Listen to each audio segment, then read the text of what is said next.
चुनाव। कल रात 8 बजे की बहस में हमने पूछा था क्या गुजरात में राम, कृष्ण और हनुमान भी वोट दिलाएंगे। तो आपको बता दें कि लिस्ट अब लंबी हो गई है। अब इसमें बाबर, बुलडोजर, राष्ट्रवाद, आतंकवाद के साथ साथ एंट्री हुई है आफ्ताब की।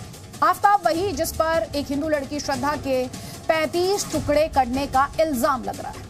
प्रधानमंत्री नरेंद्र मोदी कल फिर चुनाव प्रचार के लिए गुजरात पहुंच रहे हैं। उनके पहुंचने से पहले ही बीजेपी ने अपने विरोधियों पर पॉलिटिकल कारपेट बॉम्बिंग शुरू कर दी है। आसाम में हिमंत बिस्वा शर्मा पहुंचे, आसाम से, यूपी से योगी आदित्यनाथ पहुंचे, मध्य प्रदेश से शिवराज पहुंचे, हिमाचल से फ्री होकर जेपी नड्डा और अनुराग ठाकुर भी गुजरात में हैं। और इन नेताओं की एंट्री के साथ गुजरात में मुद्दों की लिस्ट लंबी चौड़ी हो गई है। हिमंता ने कहा कि राम की अल्लाह से करना तो चलेगा, लेकिन बाबर की तुलना राम से नहीं चलेगी। तो देखिए यहां पर हिमंत बिस्वा शर्मा का यह कहना कि राम की तुलना अल्लाह से करना तो चलेगा, लेकिन बाबर की तुलना राम से नहीं चलेगी, इसकी क्या जरूरत थी। योगी आदित्यनाथ ने कहा कि यह चुनाव राष्ट्रवाद और आतंकवाद के बीच है, इसकी क्या जरूरत थी। विकास और विनाश के बीच है। यहां योगी के बुलडोजर की भी ब्रांडिंग हुई। हेमंत, योगी और शिवराज तीनों राम मंदिर, काशी कॉरिडोर और महाकाल कॉरिडोर का भी जिक्र कर रहे हैं। जेपी नड्डा ने कहा कि गुजरात के कल्चर से किसी को खेलने नहीं दिया जाएगा, खिलवाड़ नहीं बर्दाश्त। गुजरात को जात पात में बांटने नहीं दिया जाएगा। यूसीसी से लेकर आर्टिकल 370 और ट्रिपल तलाक बिल, अब सब गुजरात के मुद्दों की लिस्ट में चढ़ चुके हैं। इसी लिस्ट में अब एक और नाम, जैसे कि हमने आपको पहले ही बताया, आफ्ताब श्रद्धा का आ गया है। हिमंत बिस्वा ने कहा देश को मां मानने वाला ताकतवर नेता नहीं होगा तो हर शहर में आफ्ताब पैदा होंगे। 3 हफ्तों पहले गुजरात में प्रचार शुरू हुआ था सड़क, बिजली, पानी, नौकरी, शिक्षा और स्वास्थ्य के मुद्दों पर। लेकिन अब चुनाव में जब 12 दिन बचे हैं तो क्या हावी हो रहा है? धर्म हावी होता दिखता है। कांग्रेस कह रही है तो बीजेपी का स्टाइल है, तो फिर कांग्रेस का, आम आदमी पार्टी का और एआईएम का स्टाइल क्या कुछ अलग है? क्या ये पार्टियां धर्म का पासा नहीं फेंकती हैं? इसी पर होगी बात, लेकिन उससे पहले जल्दी से रिपोर्ट देखिए। राम और बाबर का क्या कंपेयर हो सकता है? कहाँ राम है, कहाँ बाबर है? बाबर तो देश का आक्रांता था।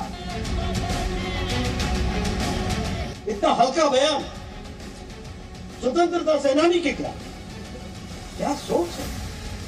तो इसलिए ये तोड़ने निकले हैं, ये जोड़ने नहीं निकले। बीजेपी की अप्रोच है नफरत से भरी, डरी हुई, हिंसा फैलाने वाली अप्रोच। ये लड़ाई वास्तव में राष्ट्रवाद बनाम राष्ट्र विरोध का है, विकास बनाम विनाश का है, राष्ट्रवाद बनाम आतंकवाद का है। कांग्रेस, आप एक ही थैली के चट्टे बट्टे हैं। केजरीवाल पहले मंदिरों का अपमान करते थे, बोले मंदिर क्यों बनना चाहिए। अब जनता का मुंह देखा तो कहते नोट में लक्ष्मी जी और गणेश जी छापना चाहिए। गुजरात की जनता भारतीय जनता पार्टी और आम आदमी दोनों के खिलाफ है और वहां पर कांग्रेस की सरकार बनेगी। आने वाला वक्त आपको दिखा देगा। देश को मां मानने वाला एक सरकार नहीं होगा तो हर शहर में ऐसा आफ्ताब का पैदा होगा। क्या आप बिल्किस बानो से मिलकर उससे कह सकते हैं कि तुझ पर जुल्म हुआ, हम इंसाफ दिलाएंगे?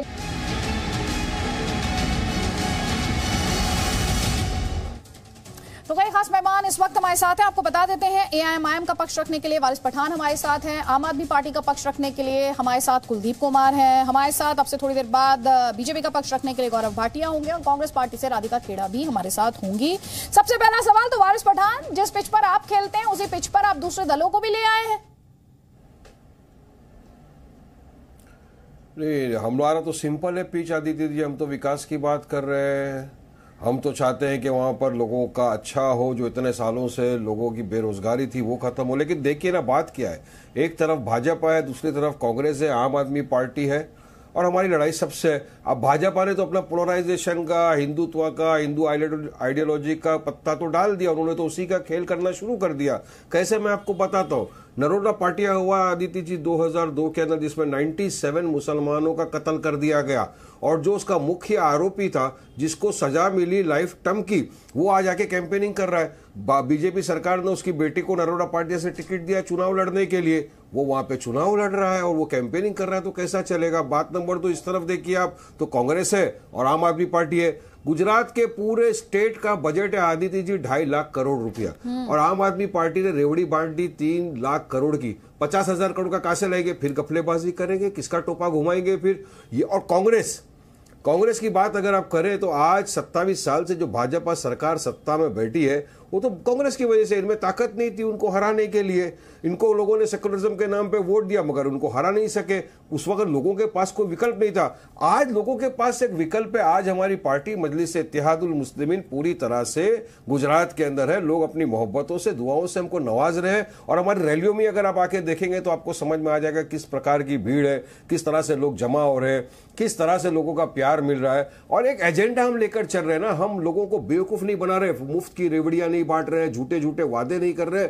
हम एक एजेंडा है, विकास का एजेंडा, हमारे दलित भाइयों का, आदिवासी भाइयों का, जो भी पिछड़ा हुआ वर्ग है, तमाम को हम साथ में लेकर चल रहे हैं और तमाम के हम मुद्दे की बातें कर रहे हैं। ऐसी 4 बातें बीजेपी ने बताइए कितने मुसलमानों को टिकट दे दिया?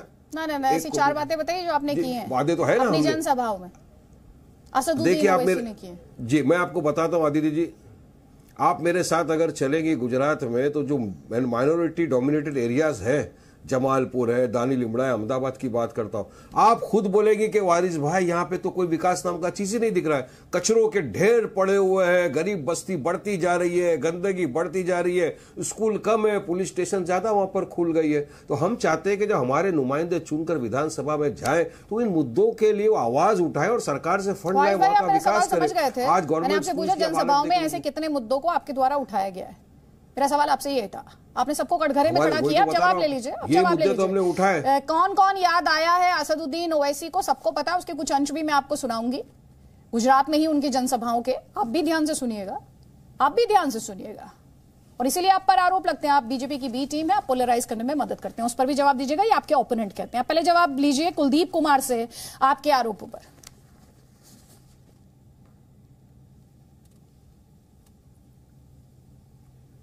कुलदीप कुमार, आवाज आ रही है? हाँ आदित्य जी, आवाज आ रही है। मेरी आवाज मिल रही है आदित्य जी? जी जी मिल रही है। उन्होंने कई आरोप आपकी पार्टी पर भी लगाए हैं। हाँ। आपका जवाब? आदित्य जी देखिए, आम आदमी पार्टी जो है वो गुजरात के अंदर अपनी गारंटी पे काम कर रही है, जो अरविंद केजरीवाल जी ने गारंटी दी है। गुजरात के लोगों के लिए, बच्चों के लिए अच्छे स्कूल की गारंटी, युवाओं के लिए जो बेरोजगार हैं उनके लिए बेरोजगार भत्ते की गारंटी 3,000 रुपए की, युवाओं का नौकरी, बेरोजगार युवाओं को नौकरी की गारंटी, महिलाओं को 1,000 रुपए सम्मान राशि की गारंटी, और गुजरात के अंदर 24 घंटे बिजली की गारंटी, और साथ साथ 300 यूनिट मुफ्त बिजली की गारंटी गुजरात के लोगों को अरविंद केजरीवाल जी ने दी है। और गुजरात के लोग अपने बच्चों का अच्छा भविष्य बनाने के लिए, अच्छी एजुकेशन के लिए, गुजरात के अस्पताल और स्वास्थ्य जो व्यवस्था लचर पड़ी हुई है उसको ठीक कराने के लिए आम आदमी पार्टी अरविंद केजरीवाल जी को वोट देंगे, क्योंकि अरविंद केजरीवाल जी जो कहते हैं वो करते हैं, जो गारंटी देते हैं वो उसको पूरा करते हैं। और आम आदमी भारतीय जनता पार्टी ने पिछले 27 सालों के अंदर गुजरात को बर्बाद करने का काम किया है, गुजरात को लूटने का काम किया है। गुजरात के स्कूलों को, सरकारी स्कूल जहां दिल्ली में लगातार खोलने का काम किया हमने, जहां पंजाब में खोलने का काम कर रहे हैं, वहीं गुजरात के अंदर स्कूलों को बंद करने का काम किया। ये डेटा इनके शिक्षा मंत्री जीतू वघानी ने देने का काम किया। गुजरात के अंदर चाहे मोरबी का हादसा हो जहां से 34 लोग मारे जाते हैं, लेकिन उसके बाद भी उस कंपनी का नहीं, अच्छी बात है, इन पे बात होनी चाहिए और डिबेट्स भी होनी चाहिए। लेकिन फिर सवाल ये भी उठेगा ना, आप जो सवाल उठा रहे हैं उसमें सवाल ये भी उठेगा कि फिर कंस की औलादों का जिक्र क्यों हुआ, मैं जन्माष्टमी के दिन पैदा हुआ ये क्यों बताना पड़ा, कृष्ण कहां से आए, विकास के मुद्दों में फ्री तीर्थ यात्रा का जिक्र क्यों आया, तो ये सब सवाल भी उठेंगे। अब आप जवाब लीजिए, क्योंकि आपने थोड़ी देर पहले वारिस पठान ने कांग्रेस और बीजेपी दोनों पर आरोप लगाए। पहले गौरव भाटिया आपका जवाब, उसके बाद राधिका खेड़ा आप। नमस्कार अदिति जी। नमस्कार। सबसे पहले तो देखिए, गुजरात की जनता श्री नरेंद्र मोदी जी का जो गुजरात मॉडल है ना, उसके साथ अपने आप को जोड़ती है। जो भ्रष्टाचार का कांग्रेस हो, चाहे आम आदमी पार्टी हो, परिवारवाद हो, सांप्रदायिक राजनीति हो, इस मॉडल से वो इत्तेफाक नहीं रखती है। दूसरी बात, आप देख लीजिएगा, जैसा अमित शाह जी ने भी कहा और बाकी तमाम लीडर भी कह रहे हैं, पार्टी के राष्ट्रीय अध्यक्ष जेपी नड्डा जी ने भी कहा, गुजरात में इतिहास रचा जाएगा। 27 साल बाद अदिति जी, एंटी इनकम्बेंसी नहीं, प्रो इनकम्बेंसी की बात हो रही है। बात हो रही है गुजरात मॉडल की, और यह इसलिए संभव है क्योंकि ईमानदारी से भारतीय जनता पार्टी ने गुजरात में काम किया है। वरना कांग्रेस पार्टी को देखिए, 5 साल में तो सरकार बदल जाती है अगर वो किसी प्रदेश में होते हैं, इतना भ्रष्टाचार फैला देते हैं। एक बड़ी बात मैं आपको बताता हूं, आप तैयारी देखिए। जैसे एक व्यक्ति है, वो संकल्प लेता है कि हम गुजरात को शिखर पे पहुंचाएंगे, तो वो मेहनत करता है, केवल चुनाव के समय नहीं, वो 27 साल मेहनत करता है और गुजरात मॉडल बनाता है। अब अगले 3 दिन में 8 रैली श्री नरेंद्र मोदी जी की हैं। दूसरी तरफ आप देखिए, कांग्रेस पार्टी कहती है वो विकल्प बनना चाहती है। कांग्रेस पार्टी जो है, उनके लीडर कहां है? राहुल गांधी तो भारत जोड़ो यात्रा में गुजरात जा भी नहीं रहे हैं। एक बात मैं और बताऊं, देखिए, भारतीय जनता पार्टी तो इतिहास रचेगी, जनता का आशीर्वाद मिलेगा, फिर से सरकार बनाएंगे। लेकिन कांग्रेस पार्टी की लड़ाई ये नहीं है कि सत्ता और विपक्ष की, उनकी लड़ाई है विपक्ष की और जमानत जब्त कितनी कराई। क्योंकि एक नई पार्टी आती है, अराजक अपराध पार्टी, आप पार्टी, और वो कांग्रेस पार्टी की नींव हिला देती है, ये बंजर हवेली की नींव हिला देती है। एक बात मैं और आम आदमी पार्टी के प्रवक्ता को सुन रहा था, ठीक है, आप बताइए कितनी झूठी पार्टी है।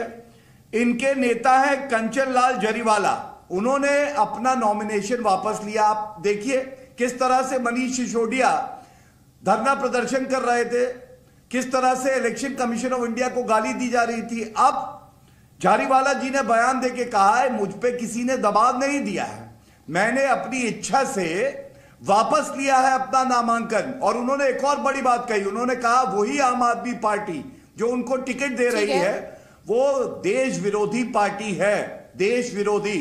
यह सवाल है आज कि आप अराजक तत्वों के साथ मिलकर सोचते हैं सत्ता पालेंगे, लेकिन आपका सुपड़ा साफ हो जाएगा, चाहे वो कांग्रेस हो चाहे आम आदमी पार्टी हो। ठीक है, राधिका खेड़ा जी ये कह रहे हैं कांग्रेस पार्टी का सुपड़ा साफ हो जाएगा, और दूसरा राहुल गांधी को लेकर ये सवाल पूछ रहे हैं। अदिति जी, आपको मेरी आवाज मिल रही है? जी जी, मैं आपको सुन पा रही हूँ जी। यहाँ पे गौरव जी बात कर रहे थे मोदी जी के गुजरात मॉडल की, बहुत बढ़िया। वही गुजरात मॉडल, वही मोदी जी का गुजरात मॉडल, जिसको आज हर घर में 2 सिलेंडर देकर रेवड़ी हर घर में पहुंचाकर वोट मांगनी पड़ रही है। इतना अच्छा काम किया था 26-27 साल में, तो आज वोटरों को और हर घर में 2 सिलेंडर मुफ्त क्यों भिजवाने के बारे में? अपने काम पे वोट मांगिए। इसी गुजरात मॉडल की फिर बात करते हैं अदिति जी। आज ही की खबर है कि 40,000 से ज्यादा लोगों ने चुनाव का बहिष्कार कर दिया है गुजरात में। और ये कहाँ की रिपोर्ट है? नवसारी जिले की। नवसारी जिले में गढ़देवी तालुका है, जहां पे अंचेली गांव है।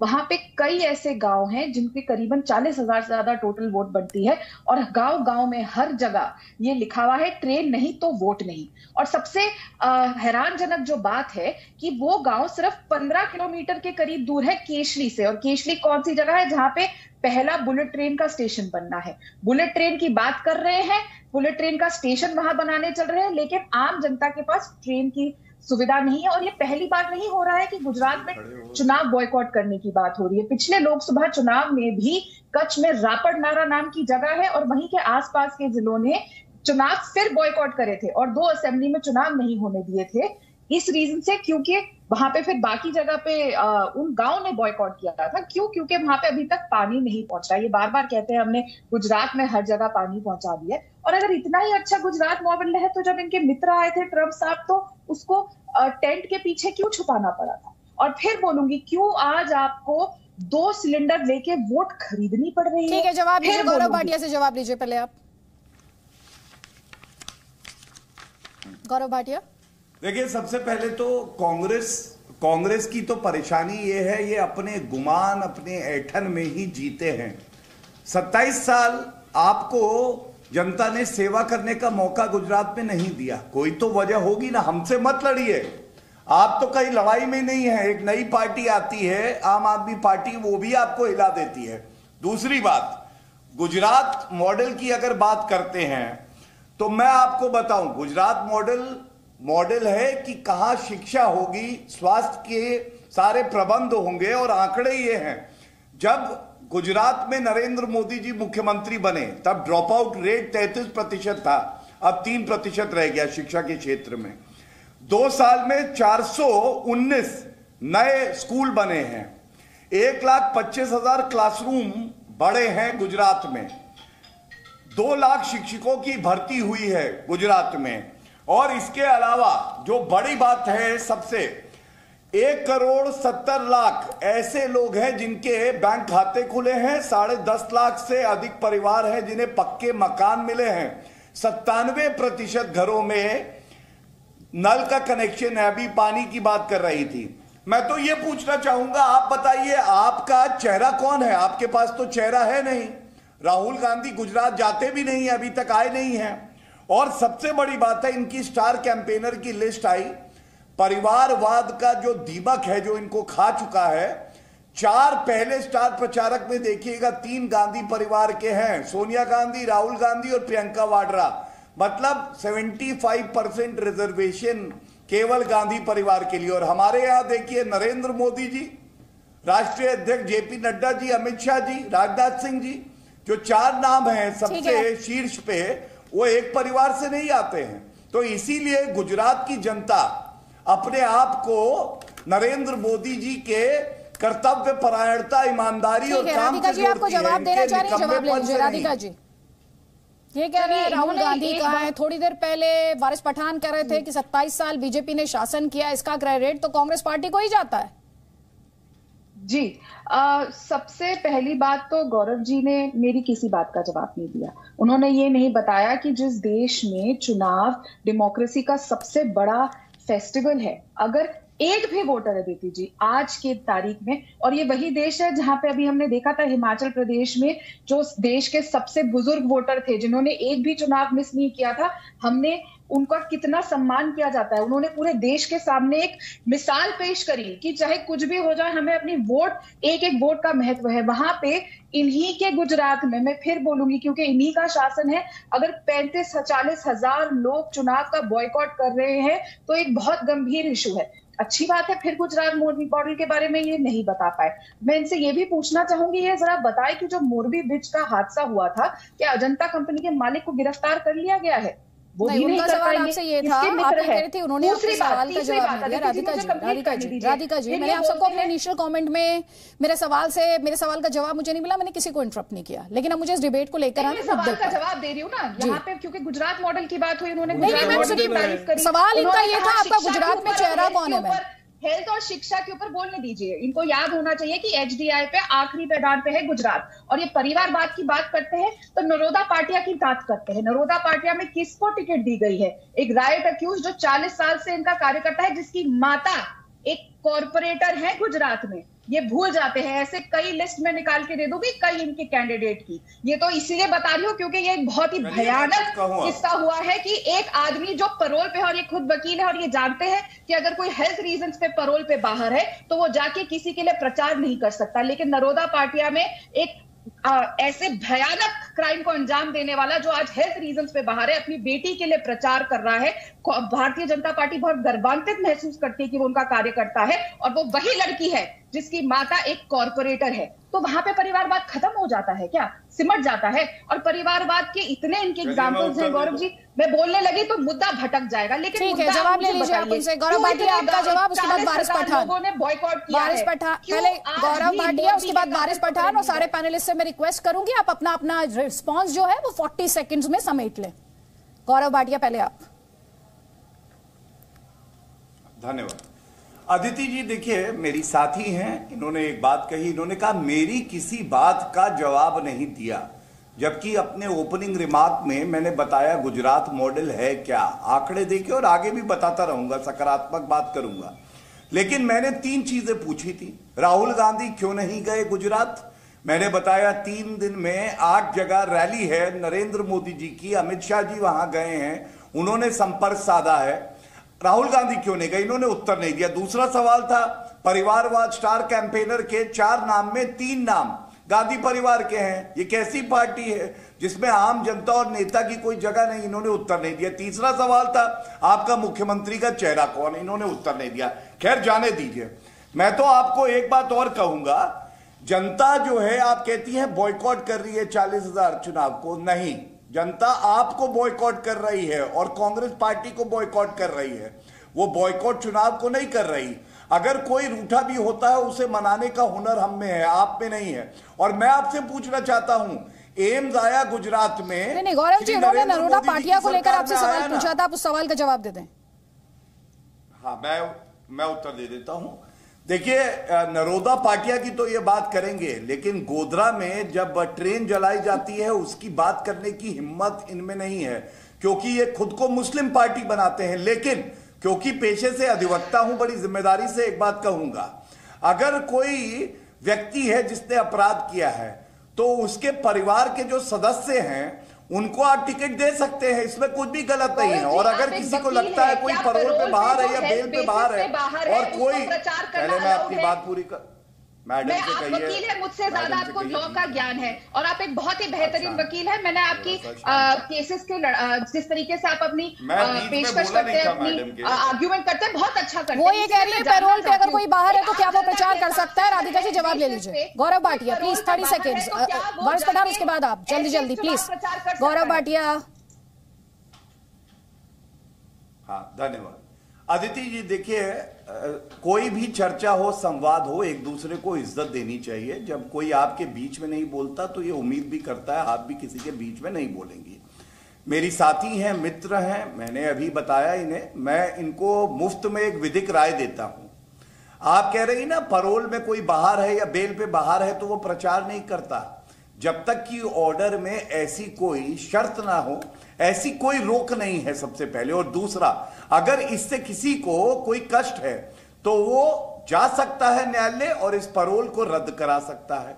इस केस में ऐसा भी नहीं है। लेकिन जो बड़ी बात मैं कह रहा हूं, ये लोग आपत्ति दर्ज कर रहे हैं कि एक दोषित व्यक्ति के परिवारजन को क्यों आपने टिकट दिया। तो मैं केवल कहना चाहता हूं, अगर कोई व्यक्ति किसी से रिश्ता रखता है केवल इसलिए कि उसका कोई रिश्तेदार दोषित हो चुका है, उसे टिकट ना दे, किस तरह का लॉजिक है? राहुल गांधी खुद बेल पे बाहर है, सोनिया गांधी खुद बेल पे बाहर है, उनको तो राजनीति से संन्यास ले लेना चाहिए।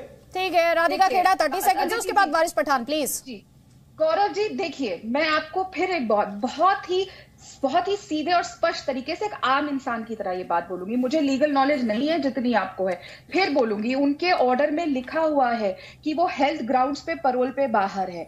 अगर कोई हेल्थ ग्राउंड्स पे पैरोल पे बाहर है और इतना हीनियस क्राइम के लिए अक्यूज्ड है और कन्विक्टेड है, क्या वो जाके ऐसे खुले आम कोर्ट की तौहीन कर सकता है? और ठीक है, सवाल के जवाब के लिए मैं वापस आऊंगी गौरव भाटिया के पास। जल्दी से वारिस पठान, आपका पॉइंट। देखिए, अभी मैं सुन रहा था, गौरव भाटिया की बात भी मैंने सुनी, कांग्रेस की, आम आदमी पार्टी, तीनों प्रवक्ताओं की बातों को सुना।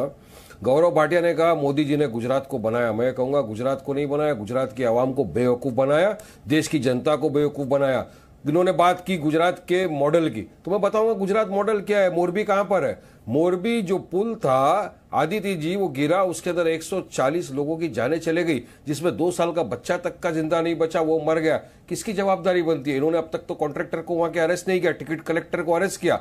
और जिसकी रिस्पॉन्सिबिलिटी होती है, जिसपे अकाउंटेबिलिटी फिक्स होती है, जो वहां का चीफ मिनिस्टर था, उसको तो आपने रिवॉर्ड दे दिया पुल गिराने के ऊपर। उसको तो अमित शाह ने डिक्लेयर कर दिया चीफ मिनिस्टर का कैंडिडेट अभी के चुनाव के अंदर। तो क्या जनता को इस चीज का ध्यान नहीं है? जनता पूरी तरह से इस बात का ध्यान रखी है। बात नंबर 2, अभी आप बता रहे थे, उनको कायदा सिखा रहे थे कि नहीं वहां पे कंडीशन नहीं है। सुनिए मेरी बात, जब जिस केस के अंदर जो इंसान को जमानत हुई है या वो पेरोल पे बाहर आई हुई है मेडिकल ग्राउंड्स पे, तो उनको एहतियात रखना चाहिए कि not to commit the same offence while on bail. अगर वो उसी तरह का वापस से बयानबाजी करके कोई भड़काऊ चीज कर रहे हैं तो इलीगल पर से हो जाता है, वो उनको अलाउड नहीं है। अब दूसरी तरफ मैं देखूंगा कांग्रेस वाले हमारे पर इल्जाम लगाते जा रहे हैं। उस पॉइंट पर बाद में लौटेंगे, पहले जवाब दीजिए गौरव भाटिया से। गौरव भाटिया। हाँ, देखिए, ऐसा है कि जनता आशीर्वाद देती है, भाजपा सरकार बनाती है 27 साल। वारिस पठान क्या है अब ये जनता ही तय करेगी। ये जनता को बेवकूफ बता रहे हैं। ये कह रहे हैं मोदी जी ने जनता को बेवकूफ बनाया। अरे जनता बहुत समझदार है, बेवकूफ तो वो है जो जनता को बेवकूफ बुलाता है। और इनको दर्द क्या है मैं बताऊं, जब असदुद्दीन ओवैसी गुजरात जाते हैं तो वहां जनता दिल से मोदी मोदी के नारे लगाती है। इनके लिए तो कोई नारे लगाता नहीं है, तो इसलिए इन्हें दर्द होता है। और ये यहां पे कहते हैं कि अरे ये दोष सिद्ध व्यक्ति है। अरे दोष सिद्ध व्यक्ति तो याकूब मेमन भी था, जिसको फांसी की सजा सुप्रीम कोर्ट ने सुनाई थी। और असदुद्दीन ओवैसी बोले आदित्य जी कैंपेन करने गया था, इसको फांसी की सजा इसलिए हुई है क्योंकि ये मुसलमान है, आतंकवादी नहीं है, ये मुसलमान है, इसलिए सजा हुई। तो ये लोग नफरती लोग हैं, ये केवल नफरत फैलाने आते हैं। और मैं इसीलिए कह रहा हूं कि जनता इन्हें काले झंडे क्यों दिखाती है, क्योंकि इनकी नियत काली है। ठीक है, वारिस पठान ये कह रहे हैं, देखिए जो इन्होंने 2 पॉइंट उठाए, दोनों पॉइंट पर मुझे आपका जवाब चाहिए। इन्होंने खूब क्लेरिफिकेशन दे दिया कि हम याकूब मेमन के लिए ये क्यों कि तो गलत सरासर झूठ है। आपके जो मेंबर ऑफ पार्लियामेंट थे राम जेठमलानी साहब, उस वक्त वो सिग्नेटरी थे एक लेटर को जो प्रेसिडेंट को दिया था। मगर मैं ये भी बताऊं, क्या वो किसी के लिए कैंपेनिंग करने गए थे? आप तो वोट मांग रहे हो, वहां पर अपनी बेटी के लिए वोट मांग रहे हो, जो जगह से खड़ी है ये बोल बोलकर आप वोट मांग रहे हो। देखा 97 लोगों का नरसंहार कर दिया। उसके बाद दूसरा इनका एक कैंडिडेट देख लीजिए। जो विवेचना करता है, जो आईओ होता है, जो पुलिस होती है, वो तय करती है किसको अरेस्ट किया जाएगा, किसको नहीं। 9 लोग अरेस्ट हुए, ये सच्चाई है। लेकिन याकूब मेमन मुसलमान है, इसलिए उसे फांसी की सजा हुई, इस पे आप कुछ नहीं बोलेंगे। पार्टी के नाम में मुस्लिमीन रखा है, बाकी धर्मों का आप अपमान करते हो, उस पर कुछ नहीं बोलेंगे। आपके वरिष्ठ एक लीडर हैं अकबरुद्दीन ओवैसी, वो कहते हैं 15 मिनट के लिए पुलिस हटा दो, हिंदुओं को मजा चखा देंगे। ये तो और सुनिए, कातिल और सुनिए, वारिस पठान जो प्रचार कर रहा है, बीच में मत बोलिए, बीच में मत बोलिए।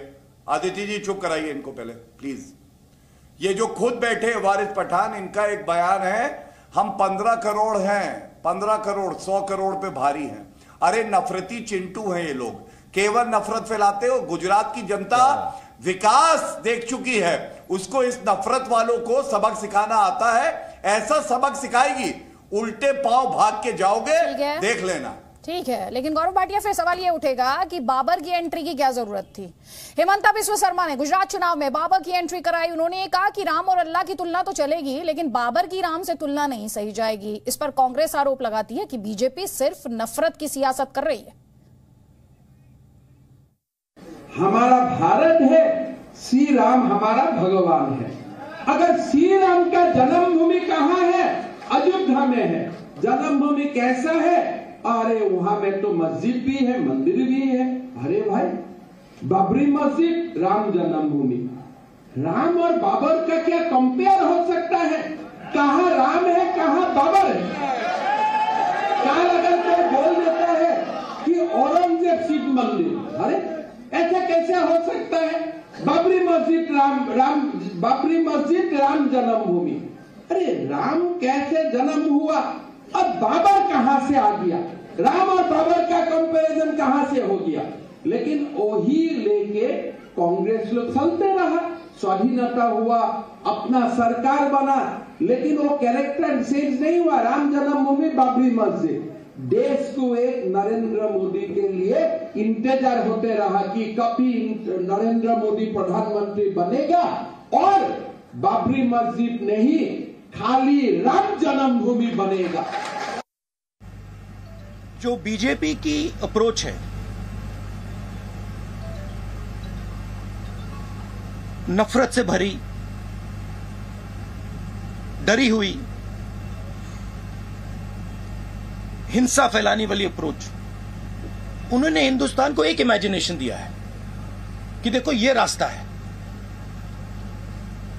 देश में नफरत फैलाओ, लोगों को डराओ, गरीबों को कुचलो। उन्होंने ये रास्ता दिया है। तो बाबर कहां से आ गया? इस कंपैरिजन की क्या जरूरत थी? और साथ ही हेमंता बिस्वा शर्मा का स्टेटमेंट भी हमने आपको सुनवाया। यहां पर पहले कुलदीप जी मैं आपका कमेंट लूंगी। थोड़ी देर पहले गौरव भाटिया ने आपकी पार्टी पर भ्रष्टाचार और साथ ही आपका सूपड़ा साफ होने की बात कही थी, उस पर आपका जवाब। देखिए अदिति जी, मुझे लगता है कि गुजरात के अंदर 27 सालों में भारतीय जनता पार्टी ने जो कुशासन किया है, 6 साल में 14 पेपर लीक हुए हैं अदिति जी गुजरात के अंदर। 6 साल में 14 पेपर लीक, एक भी व्यक्ति उसमें, एक भी दोषी पकड़ा नहीं गया। सूरत के फायर विभाग के अंदर सीढ़ी नहीं होने की वजह से 11 बच्चे मर गए, ये इनका भ्रष्टाचार है। उसके बाद 10,000 करोड़ से ज्यादा इलीगल दारू बिकती है गुजरात के अंदर, कोई कार्रवाई नहीं, कोई नहीं पकड़ा गया। उसके बाद अदिति जी ये शिक्षा की बात करते हैं, देश के टॉप 10 स्कूलों में 4 स्कूल दिल्ली के थे, 1 स्कूल गुजरात का हो तो गौरव भाटिया मुझे बता दें। मैंने पहले पूछा था, फिर पूछा था। और 27 साल के शासनकाल के बाद प्रधानमंत्री जी को एक टेम्परेरी टेंट के स्कूल में जाना पड़ता है। गुजरात में आम आदमी पार्टी की सरकार बनेगी तो प्रधानमंत्री जी को शानदार सरकारी स्कूल में लेके जाएंगे, बढ़िया स्कूल में लेके जाएंगे। गुजरात के अंदर जीतू वघाड़ी इनके कहते हैं कि 6300 स्कूलों को हमने बंद कर दिया, तो 700 स्कूलों में एक ही टीचर है, 30,000 से ज्यादा कमरों की कमी है, 18,000 ज्यादा टीचर की कमी है कि आपकी पार्टी को उन्होंने एंटी नेशनल पार्टी करार दिया, वो क्यों दिया, उस सवाल का जवाब क्या है?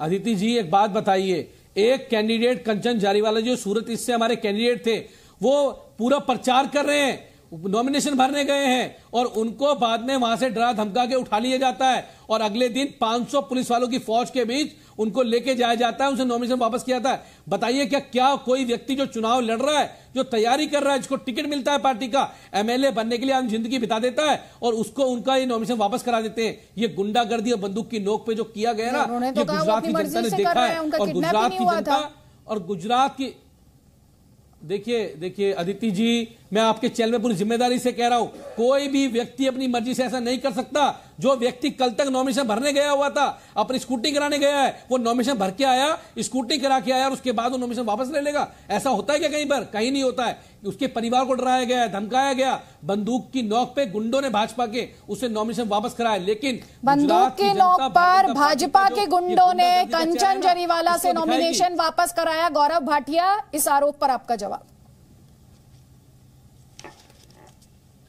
देखिए, इतना ही कहूंगा, वो अखिलेश पति त्रिपाठी पे जो जांच चल रही है वो भी हम ही ने कराया है, लग रहा है। एक व्यक्ति इस पूरे स्वतंत्र रूप से कहता है कि मुझ पे कोई दबाव नहीं है, लेकिन यहां पे मानने को तैयार नहीं। अरे वो व्यक्ति जिसको आपने टिकट दिया, वो कहता है आम आदमी पार्टी राष्ट्र विरोधी पार्टी है, पहला। दूसरा, आप दारू की बात करेंगे, अगर नकली दारू होती है 2500, भारत जलाओ पार्टी के लोग ज्ञान ना दें। आप बीच में एक सेकंड, वो आपको इंटरप्ट नहीं कर रहे थे, उनकी बात पूरी हो जाने दीजिए। गौरव भाटिया, 40 सेकंड्स। हाँ, धन्यवाद, थैंक यू। देखिए, दूसरी बात इन्होंने करी शराब की, तो देखिए जो नकली शराब बेचेगा, 2500 गिरफ्तारियां हुई गुजरात में, आंकड़ा दे रहा हूं। लेकिन एक्यूज नंबर 1 आबकारी घोटाले में उप मुख्यमंत्री मनीष सिसोदिया है। और ये लोग आके बात करते हैं, अरे आपने तो धन्ना सेठों से रुपया लेके भ्रष्टाचार फैलाया, 144 करोड़ रुपया। ये बता दो, झुंझुना क्या मिला? उनके बच्चे का झुंझुना मिला तुमको? अरे एक सेकंड कुलदीप जी, ऐसे मैं डिबेट नहीं कर पाऊंगी सर। अगर ऐसे एक सेंटेंस पर इंटरप्ट करेंगे आप तो बहुत वक्त जाया होगा। क्या मिला तुम्हें? नहीं सर, आराम से वेट कीजिए ना, आपको मैं वापस मंच दूंगी। सभी पैनलिस्ट को बोलने के लिए बुलाया है, कम से कम इस डिबेट में कोई ये कंप्लेंट नहीं कर सकता कि उसे मौका नहीं मिला है। तो सर प्लीज, क्या सर, आधे घंटे से तो यही बोल रहे हैं आपके डिबेट में, 30 मिनट से। सर सुनिए, अगर सवाल उनसे है तो सवाल का जवाब देगा ना वो, या उनसे सवाल का जवाब नहीं लिया जाएगा और सिर्फ आरोप लगेंगे? जवाब तो वही देंगे ना, और जिस पर आरोप लगेंगे वो जवाब देगा। चाहे आप पर आरोप लग रहे हैं, मैंने आपसे भी जवाब लिया है सर। तो प्लीज गौरव भाटिया। अदिति जी धन्यवाद। देखिए, खिसियाई बिल्ली खंबा नोचे कहावत सुनी थी, आज आपके शो पे देख भी लिया। अब ये लोग स्कूल की बात करते हैं, इनका मैनिफेस्टो उठाइएगा अदिति जी। 500 नए स्कूल बनाऊंगा मैं। कितने बनाए? एक भी नहीं, 25 स्कूल बंद हो गए। दूसरा, बच्चों को कहते हैं टॉयलेट में जो सीट होती है उस पर बैठ के पढ़ो, तो बच्चे ने अरविंद केजरीवाल से कहा कि ये तो टॉयलेट की सीट है। कहते हैं यही टॉयलेट क्लासरूम है, इसी क्लासरूम में पढ़ना है। ये है इनका मॉडल। और अब मैं कुछ बताऊं गुजरात के बारे में। वहां पे 2001 में 21 यूनिवर्सिटी थी, आज 103 है। कॉलेज 1775 थे, आज 3117 है। इंजीनियरिंग कॉलेज जो 26 थे 133 हैं। ये दिखाता है शिक्षा कैसे हमारी प्राथमिकता है। ड्रॉप आउट रेट का भी मैंने बताया, शिक्षक भर्ती कितने हुए ये भी बताया। और अदिति जी, ये सारे के सारे मिल भी जाए, मैं बता रहा हूं, उसके बावजूद इनकी सीटें शायद हो सकता है कि 10 का आंकड़ा पार ना कर पाए। कांग्रेस का सुपड़ा साफ होगा, इनका भी, और हम इतिहास रचेंगे। ये डिबेट याद रखिएगा, इतिहास ठीक है, आप इतिहास रचने की बात कर रहे हैं। कुलदीप जी, आपसे सवाल है मेरा, और ये ध्यान से देखिएगा क्योंकि मैं 2 रिएक्शन आपके सामने रखने वाली हूं। गुजरात के चुनावी अखाड़े में अरविंद केजरीवाल, जिसका जिक्र हमने पहले भी किया था, अयोध्या की यात्रा मुफ्त कराने का वादा कर रहे हैं। बीजेपी उन्हें काउंटर कर रही है, याद दिला रही है ये वही अरविंद केजरीवाल हैं जो राम मंदिर की जरूरत पर सवाल खड़े किया करते थे। केजरीवाल का बयान सुनिए और उस पर शिवराज सिंह का जवाब सुनिए। अयोध्या में राम मंदिर बन रहा है, अगले साल तक पूरा हो जाएगा। कौन कौन लोग रामचंद्र जी के दर्शन करना चाहते हैं? हाथ खड़े करके बताएं। सब लोग वहां पे जाना चाहते हैं, लेकिन जाने के लिए पैसे चाहिए, पैसे की कमी हो जाती है। पूरा परिवार लेके जाओ तो और खर्चा आता है, आना जाना, रहना, खाना पीना। दिल्ली में हमने शुरू किया है, दिल्ली में अभी हम रामलला के दर्शन करवाने के लिए लोगों को ले जाते हैं, सब कुछ फ्री है, सरकार देती है। आना जाना, रहना, खाना पीना। जब ट्रेन जाती है, स्पेशल ट्रेन जाती है दिल्ली से, मैं उन्हें छोड़ने जाता हूं स्टेशन पे। जब ट्रेन आती है मैं उन्हें लेने जाता हूं, इतने खुश होते हैं लोग, इतना आशीर्वाद देते हैं लोग, इतना आशीर्वाद देते हैं। गुजरात के लोगों को भी अयोध्या में रामचंद्र जी के दर्शन कराएंगे, फ्री में दर्शन कराएंगे। कांग्रेस, आप एक ही थैली के चट्टे बट्टे हैं। ये कहते कुछ हैं और करते कुछ हैं। ये केजरीवाल पहले मंदिरों का अपमान करते थे, बोले मंदिर क्यों बनना चाहिए। अब जनता का मूड देखा तो कहते नोट में लक्ष्मी जी और गणेश जी छापना चाहिए। नकली चेहरा सामने आए, असली सूरत छुपी गई। तो कुलदीप जी, आप जवाब दीजिए इस पर। बिजली मुफ्त, पानी मुफ्त, तीर्थ यात्रा भी मुफ्त। आप पर भी आरोप लग रहे हैं राम के नाम की राजनीति करने के, आप पर भी सांप्रदायिक राजनीति करने के आरोप लग रहे हैं। जवाब दीजिए।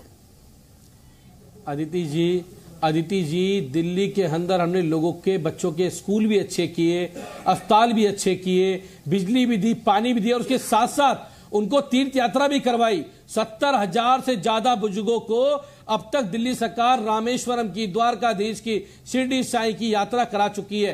राम मंदिर अयोध्या की शुरुआत हुई थी तब भी हमने यात्रा कराई थी। और गुजरात के लोगों से अरविंद केजरीवाल जी ने वादा किया है कि गुजरात के बच्चों के लिए अच्छे स्कूल बनाएंगे, अस्पताल बनाएंगे, और उसके साथ साथ महिलाओं को सम्मान देंगे, बेरोजगार को रोजगार देंगे, और वहां के लोगों को राम मंदिर के दर्शन भी सरकार कराएगी और मुफ्त कराएगी। पर आरोप ये लग रहे हैं जिस सांप्रदायिक राजनीति का आरोप आप अपने ओपोनेंट पर लगाते थे, बीजेपी पर लगाते थे। असदुद्दीन ओवैसी तो ये कहते हैं कि ये आरोप लगाते हैं आप पर कि नरेंद्र मोदी के सामने खड़ा होने की कोशिश कर रहे हैं अरविंद केजरीवाल, क्योंकि उनकी नजर उसी पोस्ट पर है, इसलिए आपने हिंदुत्व का रास्ता पकड़ लिया है। आपको छोटा रिचार्ज बताते हैं वो शंका। भाई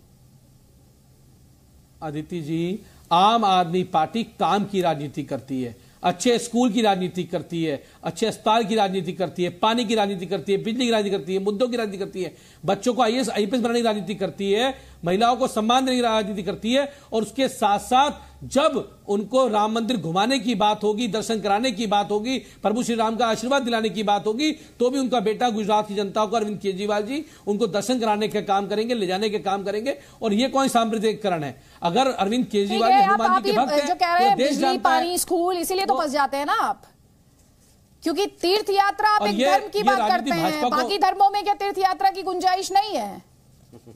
बिल्किस बानों पर आप चुप रह जाते हैं, इसलिए सवाल उठते हैं, इसीलिए सवाल उठते हैं। वारिस पठान, उसके बाद राधिका खेड़ा, जल्दी जल्दी। वारिस पठान 40 सेकंड्स, उसके बाद राधिका खेड़ा। देखिए आदित्य जी, हमने तो सही कहा ना कि ये जो केजरीवाल जी है दिल्ली के सीएम, ये छोटा रिचार्ज है। एक बहुत बड़ा हिंदू की होड़ लगी हुई है, जिसमें मोदी जी बताते हैं, भाजपा बताते हैं हम बड़े हिंदू हैं, तो ये आगे बताने के लिए नहीं, हिंदुत्व की आइडियोलॉजी को मैं आगे लेके जाना चाहता हूं, मैं हिंदुत्व का चैंपियन हूं, इसलिए हमने उनका नाम छोटा रिचार्ज रखा है। अब देखिए किस तरह से आपने वीडियो भी दिखाया, उसमें वो बोल रहे हैं कि हम तीर्थ यात्रा पे सबको लेकर चले जाएंगे। अरे भाई साहब, तीर्थ यात्रा पे लेकर जाइए, अच्छी बात है। कभी आपके मुंह से ये निकला कि हम जीते तो अजमेर शरीफ दरगाह पर भी लेके जाएंगे, एक ट्रेन भरकर मुसलमानों को? नहीं निकलेगा। आपके ऊपर बिल्किस बानो के बारे में अगर आपको सवाल कर लो तो आपके मंत्री आप बोल देते हम इस बातों के ऊपर बात नहीं करेंगे। आपको यूसीसी पे क्या बोल रहा है तो आप उस पर भी खामोश हो जाते हैं। मगर आपको सेक्युलर वोट चाहिए, आपको मुसलमानों के वोट चाहिए, उनके काम के लिए कुछ नहीं करना। अरे जनता जनार्दन देखेगी। दूसरी तरफ आदित्य जी, बीजेपी के प्रवक्ता बैठे हुए, इनसे पूछो क्या एजेंडा है सिवा हिंदुत्व आइडियोलॉजी के? अब इन्होंने कहा हम यूसीसी लाएंगे। मैं पूछना चाहूंगा, गौरव भाटिया तो पढ़े लिखे वरिष्ठ वकील भी है, गुजरात में एक कानून चलता है डिस्टर्ब एरियाज एक्ट, जहां पर अगर वारिस पठान को अगर एक हिंदू एरिया में जमीन चाहिए तो मुझे नहीं मिलेगा घर वहां पर, लेकिन अगर हमारे हिंदू भाई को जमीन चाहिए मुस्लिम एरिया में तो वो आके खरीद सकता है। तो क्या इक्वालिटी को खत्म कर दे? क्या ये जो कानून है इसको खत्म कर देंगे? तो यूसीसी और हिंदुत्व आइडियोलॉजी आगे बढ़ाने के सिवा आपके पास तीसरा क्या चीज है? बताइए। हिंदुत्व आइडियोलॉजी कौन सी आपके पास एजेंडा है गुजरात के विकास का? कुछ भी नहीं। आदित्य जी, आप तो क्रिकेट मैच को पूरी तरह से फॉलो करती है, आप इतने बरसों से क्रिकेट को देखता है, ये बड़े बड़े कैप्टनों का और प्लेयरों का आपने इंटरव्यू लिया। मैं आपसे एक सवाल करूंगा, अभी इंडिया हारा सेमीफाइनल, आपने हमने सबने कहा, पूरा देश ने कहा कि बदलाव आना चाहिए, टीम में बदलाव लाओ, परफॉर्मेंस अच्छा होएगा, कैप्टन चेंज करो, प्लेयर को निकालो, दूसरों को लाओ, नए प्लेयरों को चांस दो, बदलाव आएगा। यही हिंदुस्तान की पॉलिटिक्स में होना चाहिए, स्टार्ट होना चाहिए गुजरात से। यहां भी बदलाव चाहिए। 27 साल से एक ही टीम खेल रही है, जिसकी वजह से गुजरात का विकास पूरी तरह से रुका हुआ है। नए प्लेयर को लाइए, विकास करेगा, और नया गुजरात की आवाम के सामने एक ऑप्शन है। आप नए प्लेयर की बात करें, दो रिएक्शन है। योगी आदित्यनाथ ने कहा कि चुनाव विकास और विनाश के बीच है। अब किस सेंस में ये कहा, ये तो हम गौरव भाटिया से समझेंगे। वहीं असदुद्दीन ओवैसी, जो कि वारिस पठान की पार्टी के प्रमुख हैं, वो कहते हैं कि भड़काते बीजेपी वाले हैं और उन्हें जबरन भड़काऊ भाईजान कहा जाता है। ये लड़ाई वास्तव में राष्ट्रवाद बनाम राष्ट्र विरोध का है, विकास बनाम विनाश का है, राष्ट्रवाद बनाम आतंकवाद का है, देश के सम्मान बनाम देश का विरोध करने वालों के बीच में हो जाता है। और गुजरात से ज्यादा इसको कौन समझ सकता है? अच्छा, आप जानेंगे, आप देखेंगे कि हमारे यहां से जाने के बाद कल कांग्रेस और छोटा रिचार्ज के लोग और भाजपा के लोग कल मीडिया को बुला बुला कर बोलेंगे कि ओवैसी ने जो बातें की है ना, वो बहुत गंदी थी, बहुत गंदी बातें की उसने, उसको ऐसा नहीं करना चाहिए था, ये जहां कहीं भी जाता भड़काऊ भाषण देता है। अबे क्या मैं क्या भड़काऊ भाईजान हूं? मैंने किसके खिलाफ कहा? मैं किसी के खिलाफ कहता नहीं हूं, सच्चाई को बयान करता हूं तो उनको तकलीफ हो जाती है। तो कौन है भड़काऊ भाईजान? ये अपने आप में एक सवाल है। और गौरव भाटिया, आप विकास करते हैं, दूसरे विनाश करते हैं, आप भक्त हैं, देशभक्त हैं, और बाकी एंटी नेशनल है।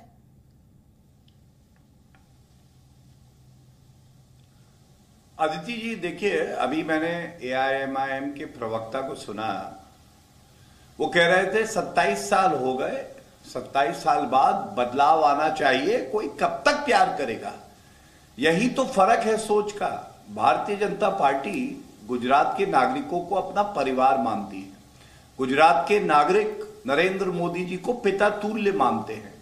एक पिता और पुत्र में संबंध होता है क्या? AIMIM ये कहे कि 27 साल हो गए मेरे पिताजी मेरे साथ रहते हैं, अब बदलो इन्हें?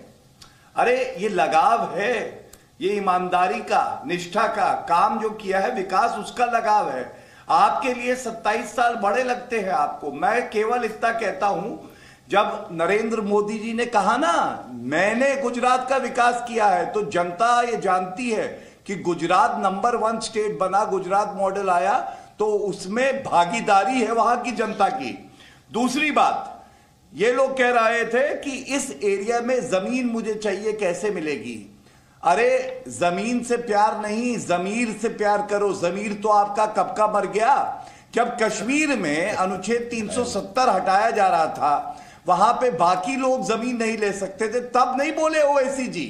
केवल मुसलमानों को खुश करने के लिए, रिझाने के लिए, वोट बैंक बना के उनका इस्तेमाल करने के लिए आप राजनीति करते हैं। वरना आप मुझे बताइए, एक मुस्लिम दंपति अपने बच्चे का नाम श्री नरेंद्र मोदी जी के नाम पे रखती है क्योंकि वो गौरवान्वित होती है, ओवैसी के नाम पे नहीं रखती। आपने तो मुसलमानों को भी ठगा। अब मैं आम आदमी पार्टी पे आता हूं। एक सेकंड इस पे जवाब ले लीजिए। अरविंद केजरीवाल का बयान है। मुझे राधिका खेड़ा को भी मंच देना है प्लीज, वन बाय वन। पहले जवाब लीजिए वारिस पठान, इस पे जवाब दीजिए। ये कह रहे हैं आप मुसलमानों की राजनीति करते हैं और मुसलमान आपको फिर भी नकार देते हैं। नहीं, हमने तो वहां पे जा रहे हैं पॉलिटिकल एम्पावरमेंट करने। इतने सालों से जो मुसलमान, दलित, आदिवासी भाइयों का जो शोषण हुआ है ना आदित्य जी, वो अब उसको हटाना है ना। हम चाहते हैं कि वहां कई लोकल नेता को पैदा करे, लीडर बने विधानसभा में। हमारे भी नहीं लड़े, आज हमारे लिए कौन लड़ेगा? हम बोल रहे यादवों का नेता है, कुर्मी का नेता है, ठाकुरों का नेता है। मुसलमानों को पूछते आपका कोई नेता है, बोलता नहीं है। क्यों बनने का अधिकार नहीं है? गुजरात के अंदर 11% मुसलमान है, क्या उसके अंदर कोई ऐसा सक्षम नहीं है जो गुजरात के अंदर जाए, बड़ा नेता बने, बड़ा लीडर बने, कौम की बात करे और इंसाफ का? ये हक और इंसाफ की लड़ाई हम भी चाहते हैं कि गुजरात की विधानसभा में मुसलमानों के हक की बात कर सकता है। एक जाति विशेष का व्यक्ति ही उस जाति या फिर उस समुदाय विशेष के हित की बात कर सकता है। ऐसा क्यों लगता है राजनीति को? मैं आपसे आगे समझूंगी, ये मैं आपसे आगे समझूंगी, आपसे आगे समझूंगी। एक कमेंट लूंगी राधिका खेड़ा का, पहले उनका एक कमेंट ले लीजिए, उसके बाद गौरव भाटिया। जल्दी जी अदिति जी, यहाँ पे जो हम हमेशा कहते आए हैं, जब भारतीय जनता पार्टी चुनाव हारने लगती है, उनको अपनी हार नजदीक दिखती है, तो वो रिलीजन पे चली जाती है, धर्म और जाति के नाम पर लोगों को लड़ाने का काम, और धर्म जाति के नाम पर बात करती है।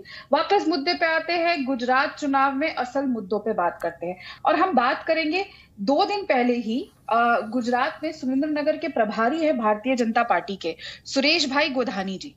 ये मैं नहीं हूं, भारतीय जनता पार्टी के सुरेंद्रनगर के प्रभारी हैं। उन्होंने खुद भारतीय जनता पार्टी के जो मंत्री हैं, एनर्जी मिनिस्टर हैं, उनके लिए क्या बोला कि वो दलाल है। ये मेरे शब्द नहीं है, सौरभ भाई पटेल के लिए उन्होंने बोला। जब खुद भारतीय जनता पार्टी के इंचार्ज चुनाव प्रचार में जाके ये बोल रहे हैं कि इनके मंत्री खुद ही वो है, दलाल है, तो फिर अब क्या रह गया? आप जनता से क्या उम्मीद करते हैं? आप यहाँ पे आके कुछ भी बोल दीजिए गुजरात के बाहर रह के। और आम आदमी पार्टी के प्रवक्ता को मैं तब से सुन रही थी, वो बोल रहे हैं हमारे लिए पानी मुद्दा है, हमारे लिए हेल्थ मुद्दा है, हमारे लिए एजुकेशन मुद्दा है। आप भूल रहे हैं सर, पिछले हफ्ते की बात है, 6 से 7 दिन वसंत कुंज में एक बूंद पानी नहीं था। और वसंत कुंज एक इतना बड़ा एरिया है दिल्ली का जहां पे लाखों लोग रहते हैं। और आपके एमएलए ने, जो आप कहते हैं ना हम आम इंसान के साथ हैं, हम आम आदमी हैं, आपके एमएलए ने वहां के RWA के लोग हो चाहे आम जनता हो, लोगों का फोन उठाना तक बंद कर दिया। वहां के लोगों को एक ही पानी को, उसी से कपड़े धोने हैं, उसी को रीयूज करना है। बच्चे पानी के लिए तरस गए।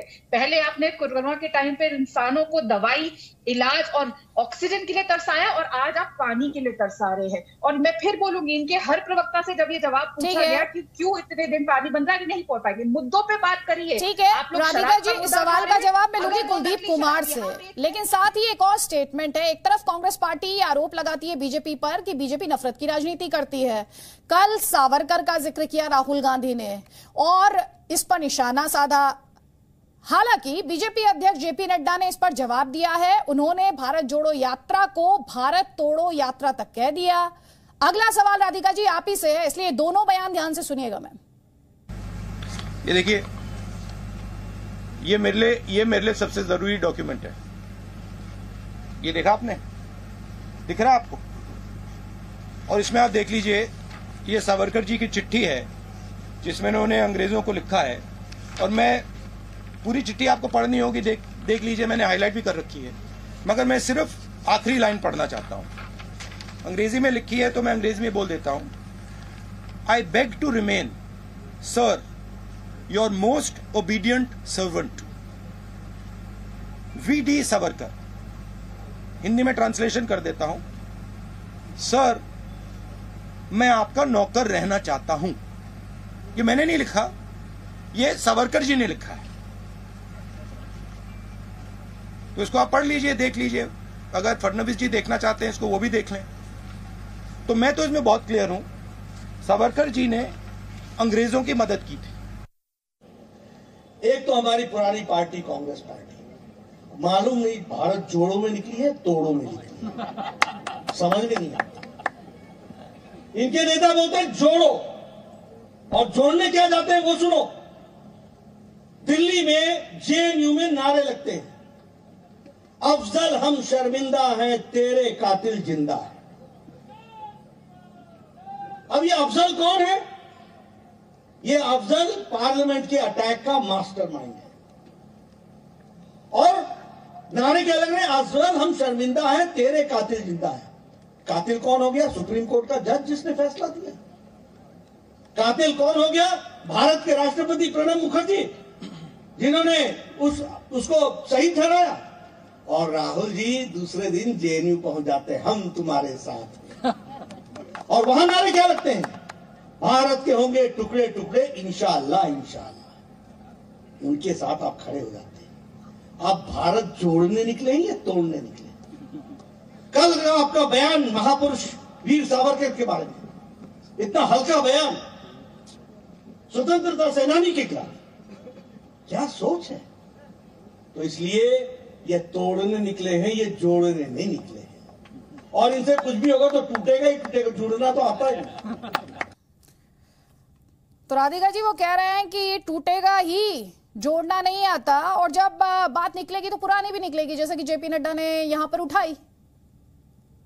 जब बात निकल रही है तो जेपी नड्डा साहब की भी बात निकाल लेते हैं। हिमाचल के चुनाव अभी हाल ही में हुए हैं, आपने वो वीडियो देखा होगा, सबने देखा था कि नरेंद्र मोदी जी को स्वयं अपने एक बागी एमएलए को जिसकी टिकट काट दी गई फोन करना पड़ा। उसने क्या कहा कि नड्डा साहब ने मुझे इतने सालों से और सबको परेशान कर रखा है, जो खुद की पार्टी को तोड़ रहे हैं और इस हालात पर ले आए कि उनके सबसे शीर्ष देश क्या विदेश में जिनका डंका है मोदी जी, उनको फोन करके एक एमएलए को जिसकी टिकट काट दी बोलना पड़ रहा कि तुम्हें मेरी बात माननी पड़ेगी। लेकिन फिर भी वो एमएलए बागी हुआ और वो इनके खिलाफ चुनाव लड़ा। तो आप सोच लीजिए किस हद तक नड्डा साहब अपनी ही पार्टी को तोड़ने का काम कर रहे हैं। तो इसीलिए कहते हैं हमेशा कि दूसरों के घर पे पत्थर फेंकने से पहले खुद देखना चाहिए कि कांच की जो इमारत में खुद रह रहे हैं, जब उस पे पत्थर पड़ेगा तो क्या होगा। तो नड्डा साहब भाटिया ये कह रही है कि दूसरों पर आरोप लगाने से पहले सोचना चाहिए। देखिए, ऐसा है, कांग्रेस पार्टी की परेशानी क्या है कि अपना पूरा घर में आग लगी हुई है, लेकिन बात तब भी करेंगे भारतीय जनता पार्टी की। अरे हमें तो गर्व है, हमारे पास राष्ट्रीय अध्यक्ष जेपी नड्डा जी जैसा व्यक्ति है जो काम करता है। 5 विधानसभा चुनाव होते हैं, 4 में हमारी सरकार थी, पुनः वापस आए। आपकी पंजाब में थी, खत्म हो गए। वहां उत्तर प्रदेश में 399 सीटें लड़े अदिति जी, 387 387 में जमानत जब्त हो गई, 2 सीटें आई उत्तर प्रदेश में, तब भी बात हमारी कर रहे हैं। और हाँ, AIMIM के प्रवक्ता बोल रहे थे कि मुसलमानों की पैरवी करेंगे, मैं उनको भी उनकी हैसियत दिखा दूं। आपको मालूम है उत्तर प्रदेश में कुल मिला के 4.5 लाख वोट आए थे, 0.5%। मुसलमानों की जनसंख्या 17% है उत्तर प्रदेश में। उन्होंने वोट क्यों नहीं दिया आपको मालूम है? आदित्य जी, आज का मुसलमान हो, सिख हो, हिंदू हो, ईसाई हो, जैन हो, बौद्ध हो, हर कोई विकास चाहता है। वो चाहता है मोदी जी जैसा नेता हो जो ईमानदारी से काम करे।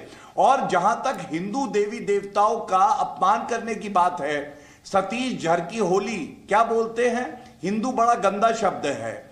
जब अरविंद केजरीवाल जाके विरोधियों को कंस की औलाद बुलाते हैं और खुद को भगवान कृष्ण से तुलना करते हैं, मैं समझता हूं हर हिंदू की और हर नागरिक की भावनाएं आहत होती हैं कि ये कितने हल्के नेता है जो केवल जहर उगलने आते हैं, जिनके पास कुछ भी नहीं है विकास के नाम पे, सौहार्द के नाम पे। ठीक है, जवाब लीजिए कुलदीप जी, पहले आपका जवाब। हिंदू सेंटिमेंट्स का अपमान किया है। देखिए अदिति जी 27 साल का भारतीय जनता पार्टी कुशासन है और गुजरात के लोग परिवर्तन चाहते हैं। और चाहे गौरव भाटिया जी हो, चाहे राधिका खेड़ा जी हो, कितने ही कुछ कर ले, गुजरात की जनता परिवर्तन के मूड में है और परिवर्तन होके रहेगा। और परिवर्तन क्या है? परिवर्तन का नाम है आम आदमी पार्टी। लोग चाहते हैं कि आम आदमी पार्टी की गुजरात में सरकार बने और पूरी तरह से भारतीय जनता पार्टी बौखला चुकी है। क्यों नहीं कहेंगे कंस की औलाद? बताइए, जिन लोगों ने गुजरात के अंदर 27 साल कुशासन किया, जिन लोगों ने 134 लोगों की मौत के घाट उतार दिया, क्या वो कंस की औलाद नहीं है? जिन लोगों ने 34 लोगों को मारा और आज उसको बचाने के लिए पूरी भारतीय जनता पार्टी खड़ी हुई है, उनके लिए मोरबी के अंदर जो हत्यारे थे, जो ओरेवा कंपनी का मालिक था, उसका नाम तो दर्ज नहीं होता है। 55 बच्चों की मौत हुई है अदिति जी उसके अंदर। नहीं, भारतीय जनता पार्टी का गौरव भाटिया हो या कोई और प्रवक्ता हो, जवाब देने की तैयार नहीं है। ये सूत्र गुजरात के लोग भूल जाएंगे, गुजरात के लोग कभी नहीं भूलेंगे, गुजरात के लोग याद रखेंगे और परिवर्तन होकर रहेगा। चाहे आप कांग्रेस को ले आइए, चाहे आप एमआईएम को ले आइए, किसी को भी ले आइए, गौरव भाटिया जी, कोई तरकीब चलने वाली नहीं है। गुजरात के लोगों ने मन बना लिया है कि गुजरात के लोग परिवर्तन करके रहेंगे। गुजरात के लोग जो डबल इंजन की सरकार तुम्हारी है ना, जिसने मोरबी का पुल तोड़ने का, गिराने का काम किया, 134 लोगों की हत्या करने की काम की, ऐसे डबल इंजन को गुजरात की जनता एक्सेप्ट नहीं करेगी। ठीक है, अब जवाब दीजिए। आपको दो काउंटर मिल रहे हैं, गौरव भाटिया और राधिका खेड़ा। पहले गौरव भाटिया, फिर राधिका जी। देखिए, आम आदमी पार्टी का हाल ये है कि जेब में है रुमाल, लेकिन उसको चादर समझ के घूमते हैं। अरे तुम कह रहे हो, तुम तो वो व्यक्ति हो जो आज भ्रष्टाचार का पर्याय बने हुए हो, कट्टर बेईमान। सत्येंद्र जैन की कल ही बेल खारिज हुई है, मिली नहीं बेल। उनको कट्टर ईमानदारी का सर्टिफिकेट दे रहे थे अरविंद केजरीवाल। और दूसरी बात, क्या किया तुमने गोपाल इटालिया के साथ, जो कह रहा था कि मंदिरों में महिलाओं का शोषण होता है, अड्डा है शोषण का? कुछ करा तुमने? नहीं किया। राजेंद्र गौतम जो अपमानित करता है ब्रह्मा विष्णु महेश को, हमारे भगवानों को, उनको स्टार कैंपेनर बना के गुजरात में भेजा है और यहां आके बातें कर रहे हो। अरे 5 सीट नहीं आने वाली तुम्हारी, 5। उत्तर प्रदेश गए थे, उत्तराखंड गए थे, क्या हुआ? जनता ने हैसियत दिखाई ना, वो इसीलिए दिखाई क्योंकि आज जो सबसे बड़ा कट्टर बेईमान है, आज ही तुम्हारा स्टिंग ऑपरेशन। बीच में मत बोलो, इतना घमंड मत पालो गौरव भाटिया जी, बीच में मत बोलो, इतना घमंड मत पालो। गौरव जी ने इंटरप्ट किया, प्लीज कुलदीप जी। देखिए, मुझे राधिका जी को भी टाइम देना, मेरे पास टाइम लिमिटेड है। इंटरप्ट मत कीजिए, एक दूसरे को इंटरप्ट मत कीजिए, प्लीज प्लीज इंटरप्ट मत कीजिए, please. Gaurav Bhatia ji 40 seconds please. देखिए अदिति जी, मैं अंत करूंगा एक ही बात कह के, कहां पड़े हो चक्कर में, कोई नहीं है टक्कर में। भारतीय जनता पार्टी ऐतिहासिक जीत दर्ज करेगी और ये जो भ्रष्टाचारी हैं, चाहे कांग्रेस पार्टी हो, आम आदमी पार्टी हो, सांप्रदायिक राजनीति करते हैं, परिवारवादी हैं, इन सब का नेस्ते नाबूद जनता कर देगी और सुपड़ा साफ हो जाएगा। ठीक है, राधिका जी। जी, आम आदमी पार्टी के प्रवक्ता बात कर रहे थे कि कांग्रेस का कुछ नहीं होगा, ये नहीं होगा। अभी हाल ही की बात कर लेते आदमपुर उपचुनाव की। आप लोगों ने तो फोटो भी बड़ी बड़ी ट्वीट करी थी कि किसी भी पार्टी की टेबल पे लोग ही नहीं है। आप तो चुनाव जीत रहे, जमानत जब्त हो गई, 3000 वोट भी शायद पार नहीं कर पाए थे। तो जिस तरीके से हरियाणा की जनता ने, जब आपकी सरकार दिल्ली में है, पंजाब में है, दोनों स्टेट्स के बीच में जो स्टेट आता है वहीं पे आपकी जमानत जब्त हो गई, आप गुजरात चले जहां पे आप लोग 200-250 वोट नहीं पार कर पाए थे पिछली बार। तो ठीक है, महत्वाकांक्षाएं सबको रखनी चाहिए, लेकिन जब ये खुद को स्वयं को कृष्ण जी कहते हैं ना, तो कहते हैं ना, आयरनी डाइट्स अ जिलियन थ्रेड्स। कौन थे कृष्ण जी? अदिति जी, कृष्ण जी वो थे जो द्रौपदी के सुरक्षा करने के लिए स्वयं आए थे जब उसकी इज्जत लूटी जा रही थी। और ये लोग, इन्होंने निर्भया के नाम पे सरकार बना ली, लेकिन दिल्ली के आज क्या हालात है, और सीएमआई का डेटा है कि दिल्ली राजधानियों में देश में सबसे असुरक्षित राजधानी है, जहां पे 2 नाबालिग लड़कियों का हर रोज रेप होता है। तब बोलते थे do we need such a helpless CM, अभी नहीं बोलेंगे कि हमारे पास कुछ नहीं है, सब कुछ भारतीय जनता पार्टी के पास है, हमारे पास दिल्ली पुलिस नहीं आती। मैं आपके बीच नहीं बोली, ये जो उन्होंने भी इंटरप्ट नहीं किया, प्लीज। फिर ये बात करते हैं, इनका मुंह में दही जम जाती है जब बिल्किस बानो के लिए गुजरात में बोलना पड़ता है। फिर ये बोलेंगे मैं कृष्ण जी हूँ। कैसे कृष्ण जी? कृष्ण जी क्या अवैध शराब का काम करते थे?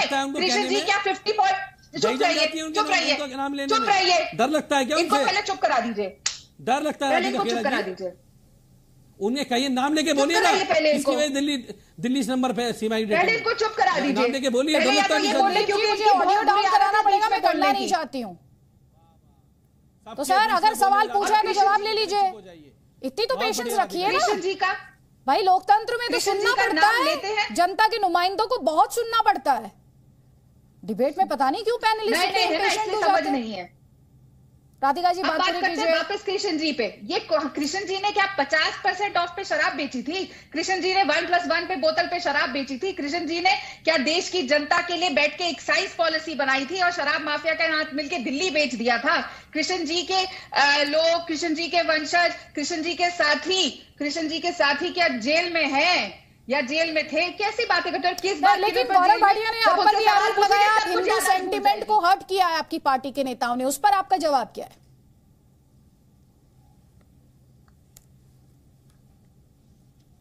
राधिका जी, आप ही से सवाल है क्या? गौरव भाटिया ने आरोप लगाया कि कांग्रेस पार्टी के नेताओं ने हिंदू सेंटिमेंट को हर्ट किया है, यही आरोप उन्होंने आम आदमी पार्टी पर भी लगाया। हम हिंदू सेंटिमेंट को हर्ट कर रहे हैं? हम जी राम जी के नाम पर आप लोग पॉलिटिक्स करते हैं, राम जी के नाम को आप बदनाम करते हैं वोट मान के, और हमें कहते हैं कि हम पॉलिटिक्स करते हैं। सर छोड़िए, सारी देश जानता है, पूरी दुनिया जानती है किस चीज तरीके से आप लोगों ने राम जी का नाम बुना अपनी वोट हासिल करने के लिए, और अभी भी देश में जाके ये बोलते हैं कि हमने राम मंदिर बना दिया। सर आपने राम मंदिर नहीं बनवाया, सुप्रीम कोर्ट के ऑर्डर पे बना, और इतना ही था तो सुप्रीम कोर्ट के ऑर्डर के लिए वेट क्यों बना? धड़के से बनाते ना, तो आपने नहीं किया। तो ये झूठ अफसाना फैलाना बंद करिए। मैं फिर बोलूंगी, राम राज्य की बात करते हैं तो देश में महिलाओं की सुरक्षा की बात करिए। वहां पे बिल्किस बानो के कातिलों को क्यों छोड़ा, कि रेपिस्ट को क्यों छोड़ा जाता है? क्यों आज तक मोरबी ब्रिज का जो कातिल है वो जवाब ले लीजिए, जवाब ले लीजिए, समय बहुत लिमिटेड है, प्लीज जवाब ले लीजिए। गौरव भाटिया ये कह रहे हैं हिंदू सेंटिमेंट पर तो आप कैपिटलाइज करते हैं। देखिए ऐसा है, शायद गजनी है ये राजनीति के, याददाश्त चली जाती है। कपिल सिब्बल को खड़ा कराना जब वो कांग्रेस में थे कि अभी इसकी सुनवाई 2019 के चुनाव के बाद हो। भगवान राम काल्पनिक है। राहुल गांधी कहते हैं मंदिर में लड़के लड़कियां छेड़ने जाते हैं, और मैं इनको इतना ही कहूंगा, केवल हिंदू समाज की भावनाओं को आहत नहीं किया कांग्रेस पार्टी ने। 1984 के जो दंगों के आरोपी हैं जगदीश टाइटलर, उनको अभी स्टार कैंपेनर बनाया एमसीडी चुनाव में। आप देखिएगा, सिख समुदाय, पंजाबी समुदाय एमसीडी में सुनिश्चित करेगा, एक सीट इनकी नहीं आएगी इसी वजह से। और इसके अलावा एक आंकड़ा और दे दूं, अगर आप क्राइम की बात करती हैं तो क्राइम एनसीआरबी डेटा होता है, सीएमआई डेटा नहीं होता है। तो जहां गुजरात में जो बलात्कार के मामले, और एक मामला भी बहुत ज्यादा है लेकिन दर 1.8% है, राजस्थान में 16.4% है, 8 गुना ज्यादा। और अनएम्प्लॉयमेंट की बात करें तो बेरोजगारी दर गुजरात में 1.6% है, दिल्ली में ये करीब 9.6% है, और राजस्थान में ये 30% है, 30%। और ये फर्क है, ये आंकड़े देके बता रहा हूं, गुजरात मॉडल क्यों जनता को भाता है, मुझे इस उनके दिल में राधिका वो जी, रहता आपको सिर्फ 10 सेकंड दे सकती हूँ प्लीज, क्योंकि समय की रिस्ट्रिक्शन है मेरे सामने। माय मिस्टेक, मैंने जल्दी में एनसीआरबी की जगह सीएमआई कह दिया। लेकिन गौरव जी, मैं तो इल्जाम आम आदमी पार्टी पे लगा रही थी, मिर्ची आपको क्यों लग गई? मैंने सवाल तो उनसे पूछा था, दिल्ली और चलिए ठीक है, मुझे इस डिस्कशन को यहीं पर क्लोज करना होगा। आप सभी मेहमानों का बहुत बहुत शुक्रिया हमारे इस डिस्कशन में शामिल होने के लिए।